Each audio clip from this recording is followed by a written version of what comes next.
Students, we will study about important features of a map. Students, जैसा कि आप जानते हैं maps and globes same size में नहीं होते हैं. They are drawn very carefully to a smaller scale, making sure that all the information are present on map is accurate direction. Some important features of a map are used to know the map.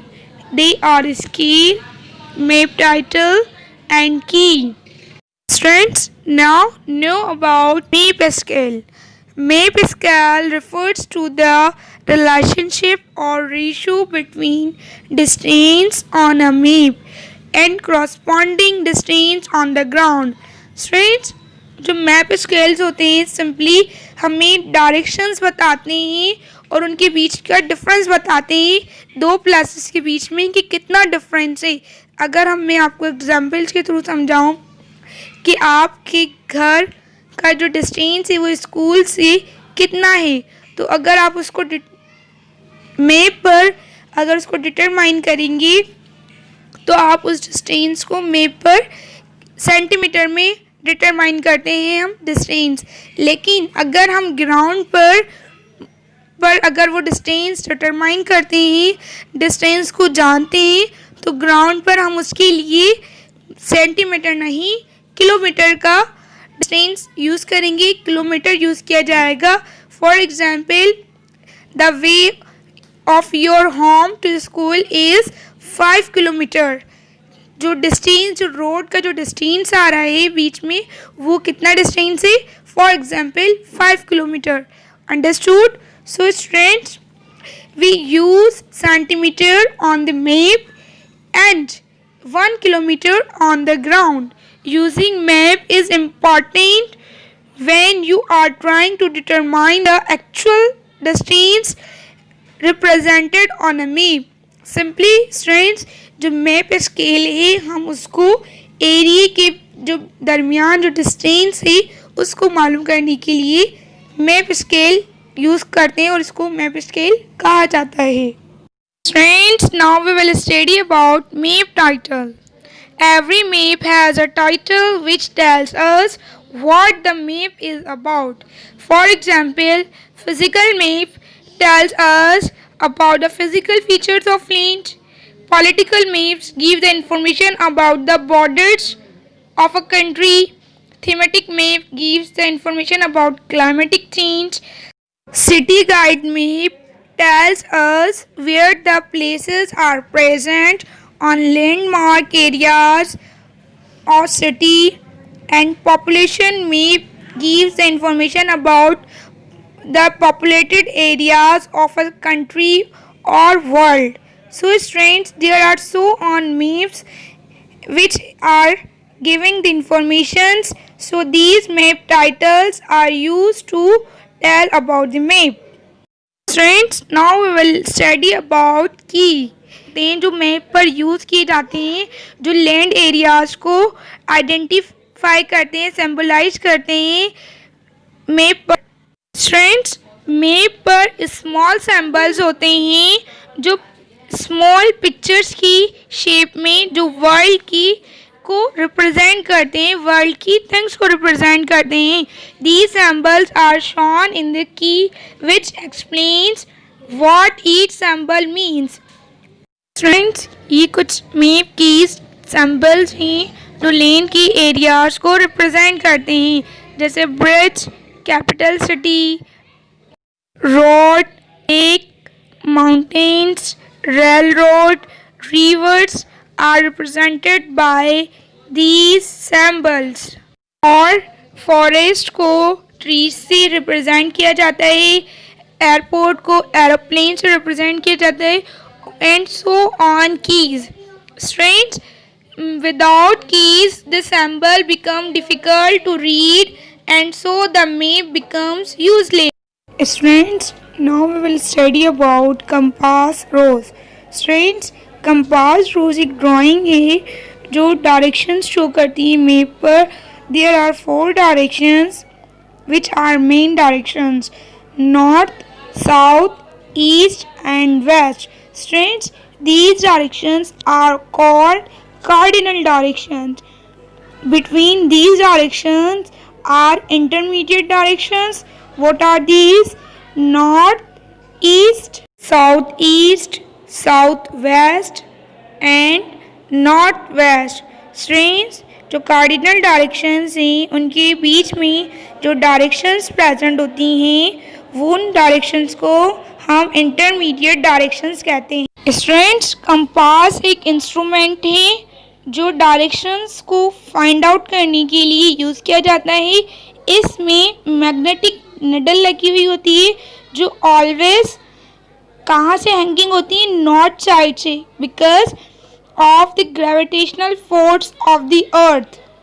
Friends, this mounted needle on a pivot so it can move freely. The compass needle is always pulled towards the north pole because of Earth's magnetic field, as I told you before. Friends, this is why compass always points to the north. Once we know where north lies, we can easily work out the other directions. So, students, compass rules is very necessary to know the directions on the map. Students, how to measure the distance between two points? अगर हम map पर किसी भी दो points या दो places के बीच में डिस्टेंस मालूम करते हैं वो कैसे करेंगे? In order to calculate the distance between two places shown on a map, we can adopt one or more the expected methods. एक या उससे ज़्यादा मेथड्स हैं जो हम यूज़ कर सकते हैं किसी भी मैप पर प्लेसेस के बीच में डिस्टेंस मालूम करने के लिए. What do we need to measure the distance? Distance हमें मैप, स्ट्रिंग, स्केल और कैलकुलेटर की नीड होगी. So, students, let's know how to get start. Place the map. एक मैप लें और उसमें मार्क करें टू प्लेसेस जिसके बीच में आप डिस्टेंस मेजर करना चाहते हैं. सेकेंड स्टेप में you can use a ruler. आप एक स्केल यूज़ कर सकते हैं डिस्टेंस को मेजर करने के लिए एक स्ट्रेट लाइन के थ्रू. स्टूडेंट्स, थर्ड स्टेप में हम क्या करेंगे? अगर हमारे पास स्ट्रेट लाइन नहीं है, मैप में सीधी लाइंस नहीं हैं, कर्व लाइंस हैं, तो उसके लिए हम एक स्ट्रिंग यूज़ करेंगे, एक वायर यूज़ करेंगे और उसको डायरेक्शन से जो स्टार्टिंग पॉइंट है फर्स्ट प्लेस से लेकर जो हम दूसरी प्लेस के बीच में डायरेक्शन मालूम करना चाह रहे हैं वहाँ तक उसको प्लेस करेंगे. Carefully you move string along the route to the end and mark the string and then measure the length of the string on a ruler or scale. Students, अगर हम मैप में जो डायरेक्शन मालूम कर रहे हैं, जो डिस्टेंस मालूम कर रहे हैं, प्लेसेस के बीच में मेजरमेंट कर रहे हैं, उसको हम 1 सेंटीमीटर करेंगे और वो 1 सेंटीमीटर किसके इक्वल होगा? 5 किलोमीटर की. 5 किलोमीटर की इक्वल होगा 1 centimetre and the distance measured on the string is 15 centimeter. It is means that actual distance is 15 multiplied by 5 is equal to 75 kilometre. 1 centimetre 5 kilometre के होगा. जितने सेंटीमीटर्स होंगे हम उसको 5 से मल्टीप्लाई करेंगे तो हमें एक्चुअल एक्यूरेट आंसर मिल जाएगा. लास्ट में हम उसको कैलकुलेटर भी यूज़ कर सकते हैं. कैलकुलेशंस के लिए सेंटीमीटर को मल्टीप्लाई करेंगे हम किलोमीटर से तो हम उसके लिए कैलकुलेटर भी यूज़ कर सकते हैं to measure the distance. This was all about the measuring the distance between the places pointed in the map. Friends, we will study about now grid squares. Friends, grid squares को हम एक simply एक paper लें, आप उस पर lines draw करें columns में और रोज में.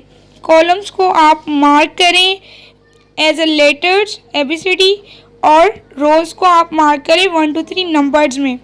तो आप उसमें बीच के अंदर आप प्लेसेस भी बना सकते हैं. सिंपली ये जो ग्रिड स्क्वायर है हमें मैप पर सिटी गाइड्स और स्ट्रीट की डायरेक्शंस को बताता है, उसकी पोजीशन बताता है कि वो प्लेसेस कहाँ पर मौजूद है. टू इजी अंडरस्टैंड हम इसको एक एक्टिविटी के तौर पर भी समझ सकते हैं.